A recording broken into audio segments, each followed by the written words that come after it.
오늘 하나님의 말씀은 신명기 5장 16절 한 절 말씀입니다. 신명기 5장 16절 우리 한 목소리로 함께 합독하도록 하겠습니다. 시작. 너희 부모를 공경하여라. 주 너희 하나님이 명하시는 것이다.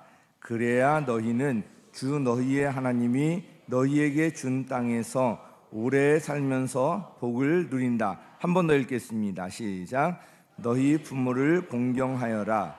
주 너희 하나님이 명하신 것이다. 그래야 너희는 주 너희의 하나님이 너희에게 준 땅에서 오래 살면서 복을 누린다. 아멘. 말씀 전하기 전에 우리 같이 한번 찬양을 했으면 좋겠습니다. 어머님 은혜 높고 높은 하늘이라. 우리 교과서에는 약간 가사가 바뀌어서 또 3절도 빠져 있는데 원래 이제 어린이 찬송가로 이렇게 작곡이 된 곡입니다. 이 곡 우리 부모님 은혜 생각하면서 함께 찬양하도록 하겠습니다.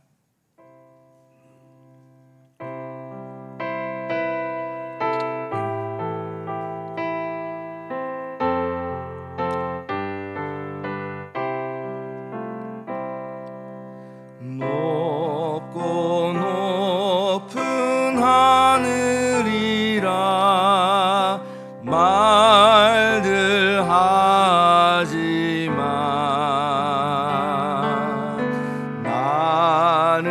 나는 높은 게 또 하나 있지. 낳으시고 키우시는 어머님 은혜. 푸른 하늘 그보다도 높은 것 같아. 넓고 넓은 바다라고 말들 하지마. 나는 넓은 게 또 하나 있지. 사람 되라 이르시는 어머님 은혜. 푸른 바다 그보다도 넓은 것 같아.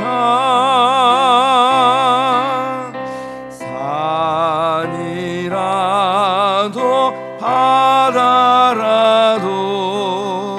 따를 수 없는 어머님의 그 사랑, 거룩한 사랑.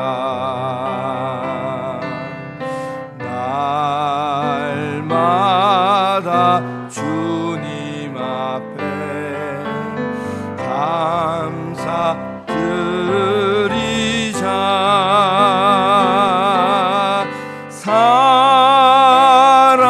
사랑의 어머님은 주신 은혜를. 아멘. 저도 잘 몰랐는데 원래 이렇게 찬송가로 작곡이 된 곡인데 교과서에 실릴 때 3절이 빠지고 약간 이제 변화가 되어서 실려져 있었습니다. 참 산이라도 바다라도 따를 수 없는 어머님의 그 사랑, 거룩한 사랑. 날마다 주님 앞에 감사드리자. 사랑의 어머님을 주신 은혜를 우리가 이렇게 있을 수 있게 된 것이 바로 이 부모님께서 계시기 때문에 우리가 있을 수가 있었습니다. 여기 가사가 어머님이라고 되어 있어서 또 아버님들은 또 서운하실 것 같은데 아버님 없이 우리 자녀가 태어날 수 없으니까 같이 생각하시면 되겠습니다. 오늘은 제5계명 내 부모를 공경하라 이 제목으로 말씀을 드리는데, 이 가정의 달 5월에는 어떤 주제로 설교할까 늘 이제 고민이 됩니다. 왜냐하면 어린이 주일에 자녀 양육을 주제로 설교할 때 자녀가 없는 분들이 이제 걸리고요. 오늘 같은 어버이 주일에는 부모 공경을 주제로 이제 설교를 하려고 할 때도 부모님이 이미 세상을 떠나신 분들이 걸리고, 또 부부 주일에는 남편과 아내를 주제로 설교할 때 또 독신으로 계신 분이나 이혼의 아픔이 있는 분들이 이제 걸리기 때문에 그렇습니다. 우리 가족 이야기를 하면 또 어떤 분들은 또 기분 나빠하는 분들이 있어요. 우리 자녀들이 좀 효도한다 이러면 자기 본인의 자녀들은 지금 속색이고 있는데 누구 속을 긁냐 막 이런 분들이 계시고, 그래서 굉장히 좀 조심스러워요.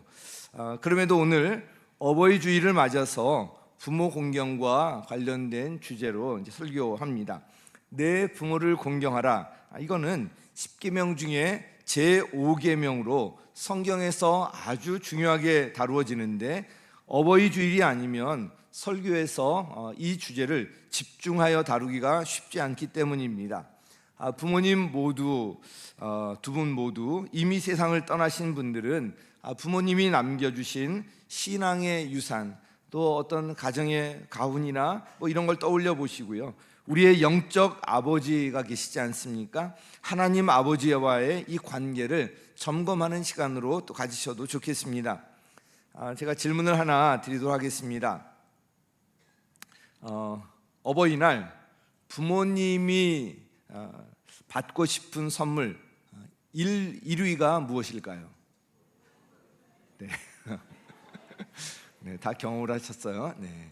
현금이 뭐니 해도 현금이 이제 다 좋은 것 같아요.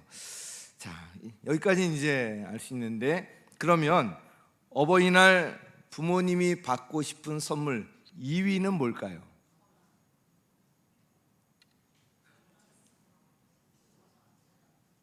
전화, 안부전화. 네, 아주 좋아요. 네. 자, 그래서 이걸 실제로 이제 조사를 했는데 2위 선물 건강식품 아니고요. 네. 여행 상품 아니고요. 옷, 패션 이런 거 아니고요. 무슨 영양제 이런 것도 아니고요. 2위가 뭐냐면, 네, 아까 전화 말씀하셨는데 따뜻한 말 한마디래요. 이게 2위라고 합니다. 몇 년 전에 한 온라인 쇼핑몰에서 했던 고객을 상대로 설문조사한 결과 이렇게 나왔다고 합니다. 따뜻한 말 한마디. 어버이날 받고 싶은 선물 2위가 이 따뜻한 말 한마디다. 이게 굉장히 참 의외로 받아들여지는데, 그만큼 따뜻한 말 한마디가 그리운 시대가 되고 있는 것 같습니다. 그러면 부모님은 자녀들에게 어떤 따뜻한 말을 듣고 싶어 하실까? 부모가 자녀에게 자녀들로부터 가장 듣고 싶은 말은 사랑한다는 말. 이게 뭐 아주 최고라고 합니다. 사랑해요. 또 자주 또 연락드리겠습니다. 정말 늘 감사합니다. 존경합니다. 뭐 이런 말을 이제 듣고 싶다고 합니다. 행복은 이런 작은 데서부터 시작이 됩니다. 이 말 한마디가 그 사람의 마음을 또 움직이게 되고요. 그래서 우리 지금 주변에 계신 분들에게도 이렇게 한마디 하면 좋겠습니다. 우리 옆에 계신 분들, 사랑하고 축복합니다. 한마디 하시죠.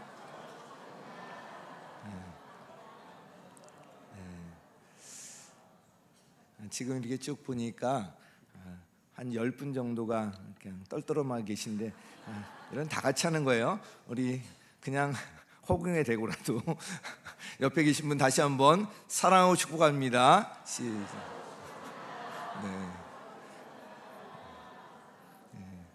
주변에 아무도 안 계시기 때문에 어쩔 수 없이 그냥 하시는 분 계시는데 여러분은 사랑하고 축복합니다.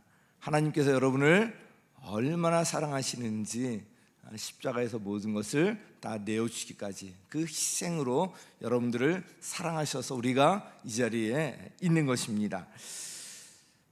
오늘 어버이주일을 맞이해서 가능하면 부모님을 직접 찾아뵈면 좋고요. 이미 이제 어버이날 찾아뵈었거나 또 찾아뵐 상황이 도저히 안 되는 분들도 계실 거예요. 그러면 부모님에게 아까 이제 말씀하신 전화나 문자라도 따뜻한 말 한마디, 사랑과 감사의 이 메시지가 담긴 문자, 전화 한 통이라도 드리면 좋겠습니다.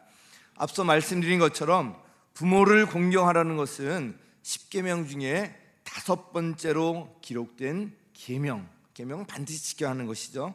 이 계명과 관련해서 중요한 이제 2가지를 제가 먼저 말씀드리도록 하겠습니다.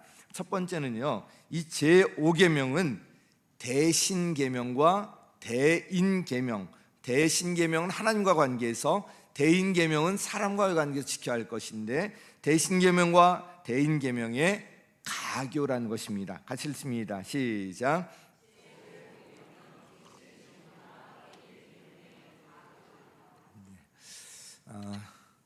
제가 좀 문자를 좀 써본 거예요.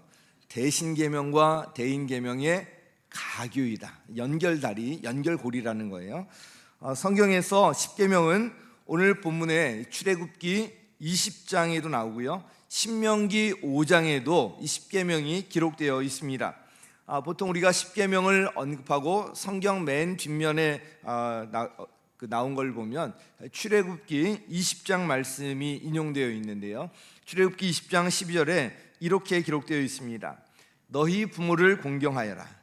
그래야 너희는 주 너희 하나님이 너희에게 준 땅에서 오래도록 살 것이다.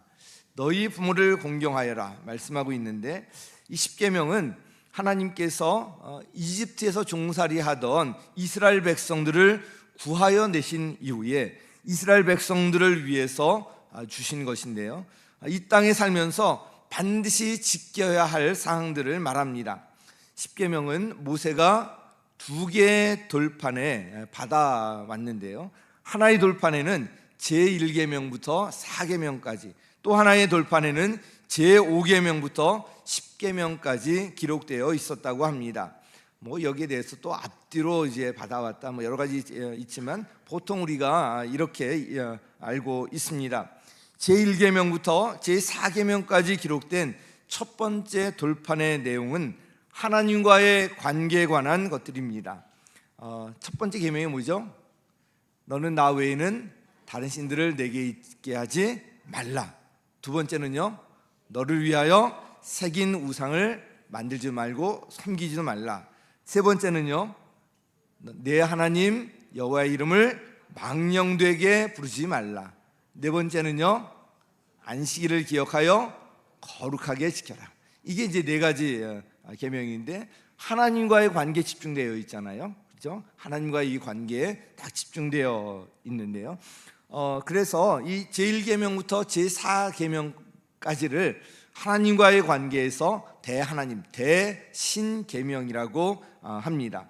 한편 제5계명부터 제10계명까지 기록된 2번째 돌판의 내용은 이웃과의 관계, 다른 사람과의 관계에 관한 것들입니다.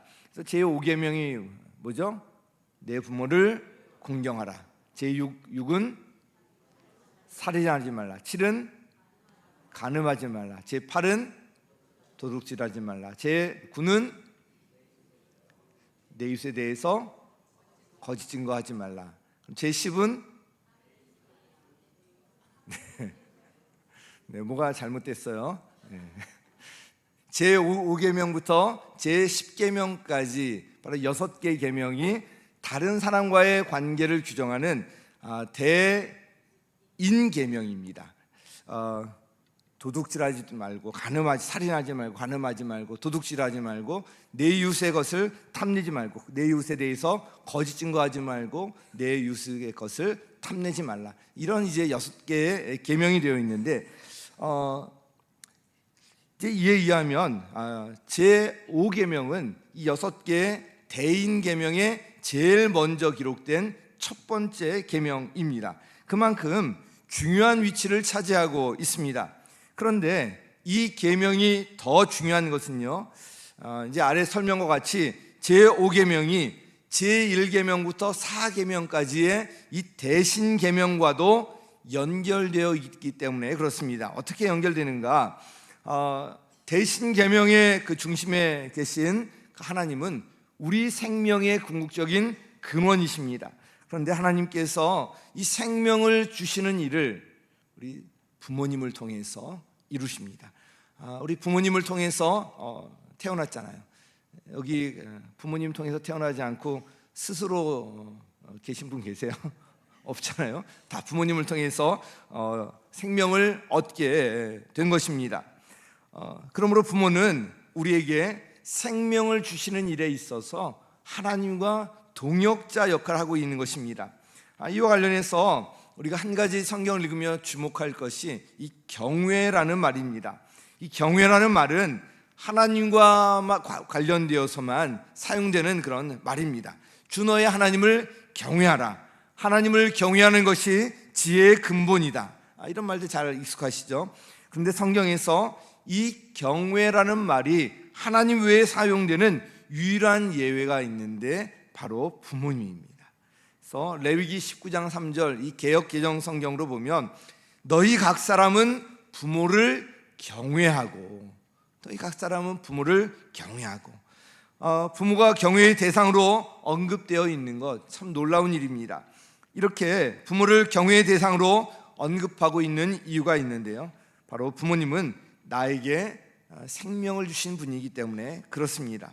이처럼 제5계명은 대인 계명의 첫 번째 계명일 뿐만 아니라 대신 계명과도 연결되어 있습니다. 그래서 제5계명을 대신 계명과 대인 계명의 가교, 즉 연결고리라고 말합니다.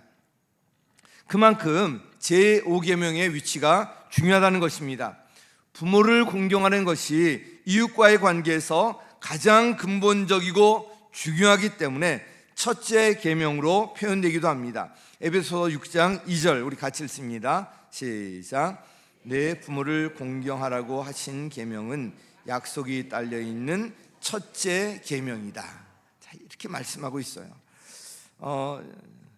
제가 부모님을 전도할 때 제가 먼저 믿고 이제 부모님을 나중에 전도하고 했었는데 부모님께서 이런 말씀을 하셨던 기억이 납니다.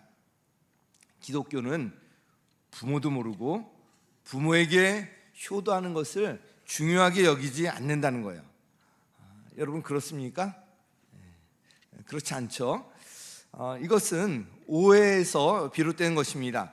아마도 유교적 전통에서 전통적인 제사를 지내지 않기 때문에 그런 오해가 생긴 것 같습니다. 그런데 기독교인들은 전통적인 제사, 이거는 우리가 귀신에게 속는 거잖아요. 우리 조상신이 오는 게 아니라 바로 이 사단의 하수줄계인 귀신이 이제 와서 거기에 우리가 속는 것인데, 그 대신에 진짜 제사인 하나님께 예배를 드리잖아요. 그래서 명절 때마다 우리 교회에서 명절에 예배 드릴 수 있도록 예배 순서지를 제공해 드리고요, 거기에 이 추모 예배를 어떻게 드리는지에 대해서도 잘 안내해 드리고 있습니다. 그리고 사실 진짜 효도는 부모님이 살아계실 때 해야 하는 것 아닙니까? 또한 성경을 자세히 읽어보면 전통적인 이 효사상보다 성경의 부모 공경에 관한 계명이 오히려 훨씬 더 무게가 있습니다. 제5계명은 대신계명과 대인계명을 연결하는 가교라는 것만 보아도 알 수가 있고요, 그 중요한 자리에 내 부모를 공경하라, 하나님께서 계명으로 주셨다는 것을 통해서도 알 수가 있습니다. 제5계명 내 부모를 공경하라, 십계명 중에서도 아주 중요한 위치에 있다는 것을 기억하시기 바랍니다. 자, 그리고요, 또 하나 중요한 것이 이 제5계명에는 약속이 딸려 있다는 거예요. 우리 같이 읽습니다. 시작. 약속이 딸려 있는 계명이다. 자, 에베소서 6장 2절 금방 읽었었는데, 내 부모를 공경하라고 하신 계명은 약속이 딸려 있는 첫째 계명이다. 바로 약속이 딸려 있는 계명임을 강조하고 있습니다. 그 약속이 바로 이어지는 에베소서 6장 3절에 이렇게 나옵니다. 함께 읽습니다. 시작. 내가 잘 되고 땅에서 오래 살 것이다 하신 약속입니다. 자, 부모를 공경할 때 어떻게 된다고요? 잘 되고 땅에서 오래 산다. 이 말씀입니다. 부모를 공경하는 자에게 잘 되고 땅에서 오래 살 것이라고 약속하고 있습니다. 오늘 본문 신명기 5장 16절에는 이 약속과 관련해서 또 이렇게 기록되어 있습니다. 신명기 5장 16절 같이 읽습니다. 시작. 너희 부모를 공경하여라. 주 너희 하나님이 명하신 것이다. 그래야 너희는 주 너희의 하나님이 너희에게 준 땅에서 오래 살면서 복을 누린다. 아멘. 부모님을 공경할 때 어떻게 된다고요? 오래 살면서 뭘 누려요? 복을 누린다. 우리가 이제 복 받기를 원하는데 부모를 공경할 때 복을 누린다고 약속하고 있습니다. 다른 십계명에는 이런 이제 구체적인 약속들이 없는데 우리 이 부모를 공경하라는 계명에는 이런 구체적인 약속이 있습니다.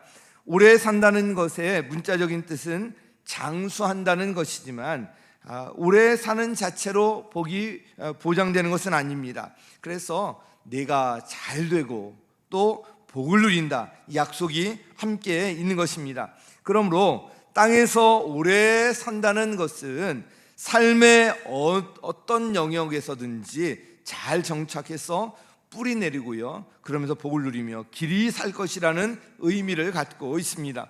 우리가 정말 그렇게 되기를 다 원하잖아요. 그런데 부모를 공경할 때 이런 약속이 주어져 있습니다. 그런데 다른 계명과 달리 왜 이렇게 부모를 공경하라는 것에 대한 제5계명에 유독 하나님께서 이와 같은 약속을 주셨을까요? 그 이유가 있습니다. 그만큼 부모를 공경하는 것이 쉽지 않기 때문에 그래요. 부모를 공경해야 한다는 것을 머리로는 잘 알고 있지만 몸으로 실천하는 것은 잘 되지 않습니다. 저도 지금 아버님이 살아계시는데요, 어머님께서는 약 2년 전에 먼저 하늘나라로 가시고요, 지금 저희 아버님 연세가 만으로 88세이십니다. 지금 저희 누님 댁에서 모시고 있는데요, 저희 누님도 60대 중반을 넘어서고요, 또 직장 생활을 하고 있기 때문에 아버님을 모시는 것 많이 이제 힘들어합니다. 저희 아버님은 40대 때부터 당뇨를 앓으셨습니다. 그래서 40대 때 병원에서 이야기를 하기를 이 당뇨 때문에 5년 이상 살기 어렵습니다. 이런 이야기를 듣고 그때서부터 술, 담배 끊고요. 그 후에도 술은 조금씩 하셨지만 거의 이제 다 끊으시고 매일 운동을 하셨습니다. 저희 아버지 떠올리면 비가 오나 눈이 오나 매일 약수터에 뛰어서 다녀오시는 이게 이제 그려지는데요. 5년밖에 못 사시던 저희 아버님이 지금까지 그래도 이만큼 건강에 살고 계신 것이 하나님의 은혜라고 생각이 됩니다. 이 당뇨 후유증으로 인해서 여러 합병증이 생겼기 때문에 또 자주 병원에 가셔야 합니다. 그래도 감사한 것이 매일 데이케어 센터 있잖아요. 데이케어 센터에 다니고 계시다는 것이 얼마나 감사한지 몰라요. 여기도 다니지 못하시면 나중에 또 요양원이나 이렇게 가셔야 되고 자주 뵙기 어려울 텐데 데이케어 센터 현재 다니고 계셔서 감사합니다. 저희 아버님을 자주 찾아뵙고 좋아하시는 그 꽃 구경도 좀 시켜드리고요, 좋아하시는 음식도 사드리고 싶어서 좀 시간을 내어서 찾아뵈려고 하지만 생각만큼 잘 되지 않습니다. 저도 이제 목회 일정이 매여 있기 때문에 자주 그렇게 생각만큼 못 가지만 그래도 어떻게든 시간을 내서 뵈려고 하고 있습니다. 이걸 생각하면서 좀 우리 교회에 여기 출석하는 분 중에 주일마다 거동이 불편하신 부모님을 모시고 교회에 오시는 자녀분들이 계시거든요. 참 얼마나 감사한지 몰라요. 정말 복받을 일입니다.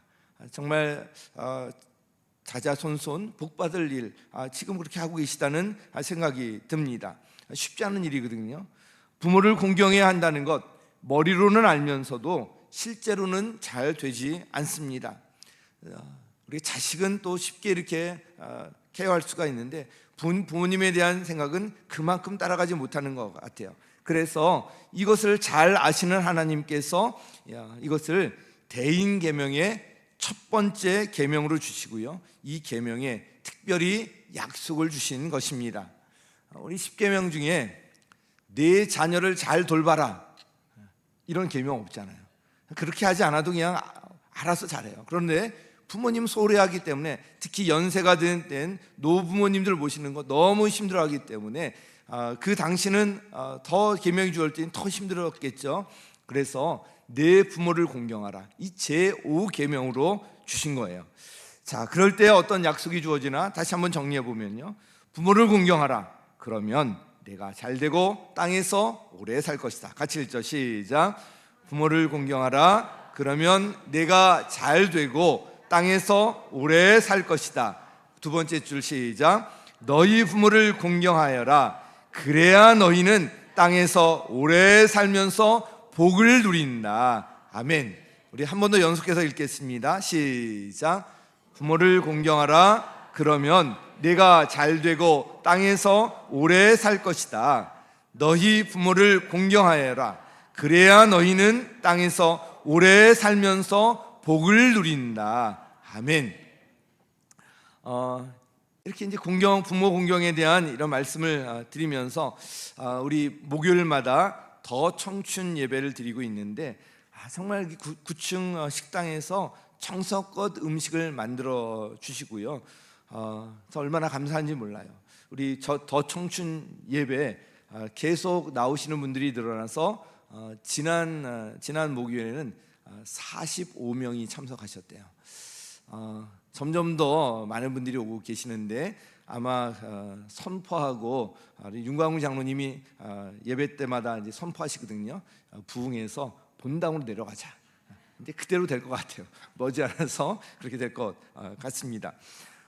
자, 그러면 이렇게 부모를 공경하는 것이 이렇게 복되고 이렇게 약속이 있고 좋은데, 그러면 부모님을 어떻게 공경할 것인가? 자, 신명기 5장 16절에 보면 너희 부모를 공경하여라, 주 너희 하나님 명하신 것이다. 그래야 너희는 주 너희의 하나님이 너희에게 준 땅에서 오래 살면서 복을 누린다 말씀하고 있는데, 너희 부모를 공경하라, 이 공경이라는 말, 그 원어적 의미를 보면 어떤 일에 가치를 두다, 또 어떤 일을 중하게 여기다, 무겁게 여기다, 이런 뜻이에요. 그래서 적용과 관련해서 구체적으로 세 가지를 간략하게 말씀드리도록 하겠습니다. 어떻게 부모를 공경할 것인가? 그 첫 번째는요, 부모님의 마음을 기쁘게 해드리라는 거예요. 우리 같이 읽습니다. 시작. 기쁘게 하라. 잠언 23장 25절 함께 읽습니다. 시작. 너희 어버이를 즐겁게 하여라, 특히 너를 낳은 어머니를 기쁘게 하여라. 아멘. 부모님을 즐겁게 해드리고 기쁘고 편안하게 해드려야 한다는 것, 모르는 자녀가 누가 있겠습니까? 근데 알면서도 잘 되지 않습니다. 특별히 그 연로에서 거동이 불편해지면 참 돌보기도 힘들고요, 또 우리 부모님도 역시 아주 외롭습니다. 그동안은 운전하거나 또 대중교통을 이용해서 어디를 찾아가는 것도 가능했지만, 이제 그렇게 할 수도 없는 때가 되면, 누군가의 도움이 없이 움직일 수 없는 상황이 되면 정말 아주 외롭습니다. 찾아오는 사람도 점점 줄어드는 것 같고요. 자, 그럴 때 자녀들이 시간을 내어서 잠깐이라도 부모님을 찾아뵈면 아주 기뻐하십니다. 찾아뵐 수 없는 상황이면 전화 한 통화라도 할 수가 있을 것입니다. 특히 이 부모님이 하시는 이야기를 들어드리면 아주 좋아하십니다. 부모님은 연로할수록 이야기를 들어드리는 것만으로도 기뻐하세요. 또한 아까 제일 좋아하는 게 현금이라 그랬잖아요. 용돈 드리고 작은 것이라도 선물을 사드리면 아주 좋아하시고 즐거워하십니다. 제가 지난 주일 저녁에 사역을 모두 마치고 저녁에 이제 카네이션을 들고 저희 아버님을 찾아뵈러 갔습니다. 아내와 함께 갔는데 저희를 보고 아주 이제 기뻐하시는 것 같았습니다. 제가 집으로 돌아오기 전에 약간의 용돈을 넣어서 봉투를 드렸는데 더 반기시는 것 느꼈습니다. 이 경제 활동을 하지 않으실 때는 다른 것보다 다만 얼마라도 용돈 드리는 것을 더 좋아하시는 것 같습니다. 자, 이렇게 부모님의 마음을 기쁘게 드리는 것, 찾아뵙고 연락드리고 이것만으로도 그렇게 할 수 있다는 것이고요. 두 번째로는 부모님을 명예롭게 하라는 것입니다. 같이 읽습니다. 시작. 부모님을 명예롭게 하라. 자, 이 공경이라는 말을 영어로는 honor라고 이야기하는데요. 명예롭게 한다는 의미를 갖고 있습니다.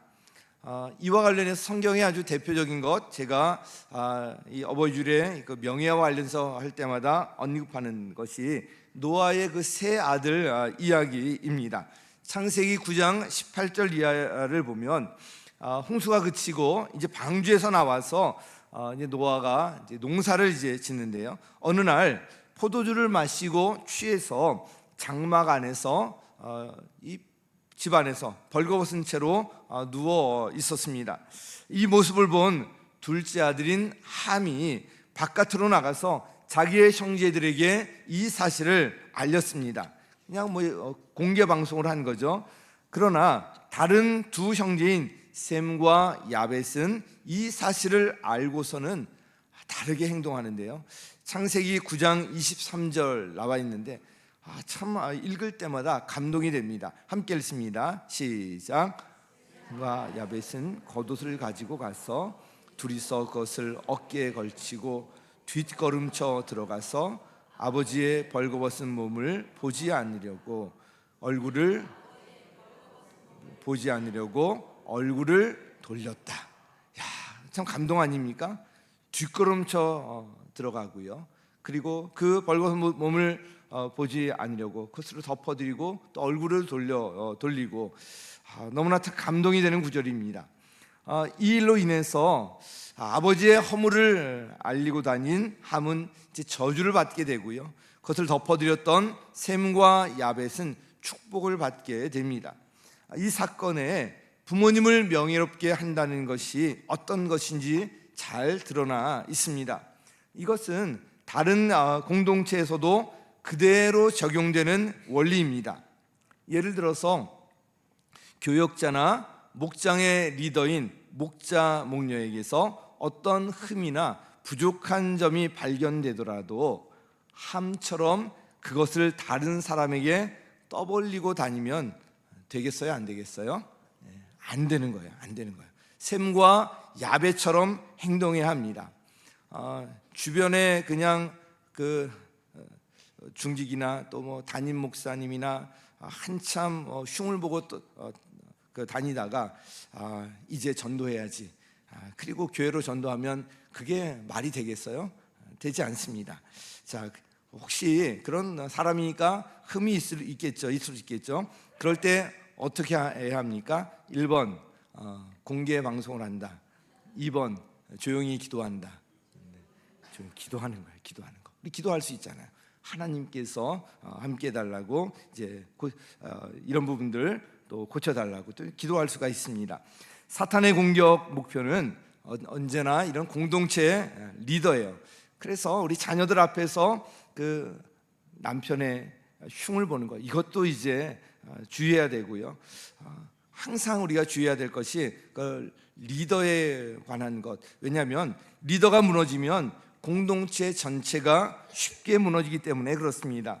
그래서 공동체 리더들을 위해서 끊임없이 우리가 기도해야 합니다. 그래서 우리 교회에 보면 또 저를 위해서 중보 기도해 주시는 성도님들이 많이 계신데 얼마나 감사한지 모릅니다. 이 시간을 빌어서 정말 감사드립니다. 그런 기도가 있기 때문에 제가 사역을 계속 해나갈 수 있는 것 같습니다. 자, 부모님을 명예롭게 해드리고요. 마지막 세 번째로 이게 너무나도 중요한데요, 구원의 확신과 기쁨을 심어드리라는 것입니다. 시작. 구원의 확신과 기쁨을 심어드리라. 부모님을 위한 가장 큰 효도, 가장 좋은 선물은 그 무엇보다도 바로 복음이에요. 그래서 우리 에베소서 2장 8절 같이 읽겠습니다. 시작. 은혜로 구원을 얻었습니다. 이것은 여러분에게서 난 것이 아니요 하나님의 선물입니다. 가장 귀한 선물이 바로 이 하나님의 선물, 하나님께서 우리에게 주시는 구원의 선물이라는 것입니다. 교회에 오랫동안 다녔던 분도 연로하여서 이 기억이 흐려지면요, 구원의 확신도 희미해지는 경우가 많은 것 같습니다. 그런 상태에서 시간이 지나면 지날수록 불안하고 두려운 마음이 생기게 됩니다. 죽음은 점점 가까워 오는데 천국에 대한 확신이 점점 흐려지기 때문에 그렇습니다. 그래서 연세가 드실수록 믿음을 잃지 않도록 곁에서 도와드릴 필요가 있습니다. 교회에 출입이 가능하시면 정말 최선을 다해서 이 자리에 나올 수 있도록 해드리는 것 너무나도 귀한 일이고요. 그렇지 않는 경우에는 또 찾아가서 천국에 관해서 이야기해드리고 구원의 확신을 심어드리는 것입니다. 마지막까지 이 구원의 확신을 갖는 것이 참 중요합니다. 그래야지 이 남은 생애 동안에 진정한 기쁨과 평안, 그리고 천국을 소망하며 살아갈 수가 있고요, 숨을 거둘 때도 평안하게 가실 수 있기 때문에 그렇습니다. 그래서 이 구원의 확신을 자주 확인시켜드리고 심어드리는 것 너무나도 중요합니다. 설교를 맺으며 저희가 하는 말씀 간단히 드리도록 하겠습니다. 며칠 전에 제가 이 바나나 선물을 받았어요. 이미 받았으니까 다른 분들은 이제 하시면 안 돼요. 저 혼자 못 먹어요. 바나나 선물 받았는데 지금 이제 천국에 계시지만 제가 찾아뵈러 갈 때마다 바나나를 사놓고 기다리시던 그 어머니가 생각이 났습니다. 참 바나나를 사놓고 최고 좋은 곳으로 가려고 그렇게 가게 가서 해서 제가 갈 때마다 미리 준비하셨던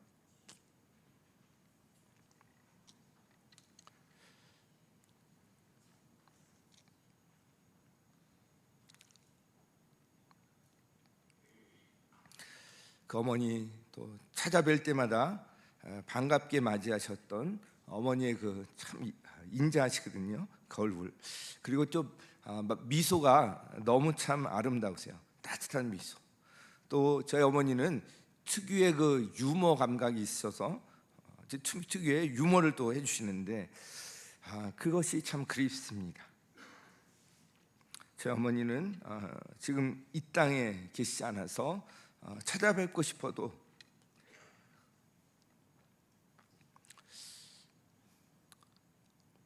더 이상 찾아뵐 수가 없어요. 사랑하는 성도 여러분, 부모님이 살아계실 때 한 번이라도 더 찾아뵙기를 바랍니다. 그래도 마음의 위로가 되고 감사한 것이 저희 어머니가 이 세상을 떠나시기 전에 약 1년 동안 정말 어떻게든 자주 찾아뵙곤 했는데 그때마다 제가 어머니에게 가장 많이 했던 말이 있습니다. 사랑한다는 말이에요. 사랑합니다. 고맙습니다. 사랑합니다. 지금까지 평생 했던 것보다 훨씬 더 많이 했던 것 같습니다. 이 말을 하면 어머니의 표정이 환해지고 밝게 미소를 지으시면서 저에게도 아들 사랑한다고 그렇게 하셨습니다. 그리고는 제가 저희 어머니에게 예수님과 천국 이야기를 들려드렸습니다. 컨디션이 조금 괜찮으시면 어머니께서 좋아하시는 찬송가를 함께 부르기도 했습니다. 어떻게든 천국을 소망하면서 평안하시기를 간절한 마음으로 바로 어머니를 위해서 기도했습니다. 어머니께서 평안한 모습으로 천국에 가셨고요. 나중에 천국에서 만날 것이라는 확신이 있기 때문에 이것이 참 큰 위안이 됩니다. 오늘 본문 말씀 한 번 더 읽고 설교를 마치도록 하겠습니다. 신명기 5장 16절 우리 같이 읽겠습니다. 시작.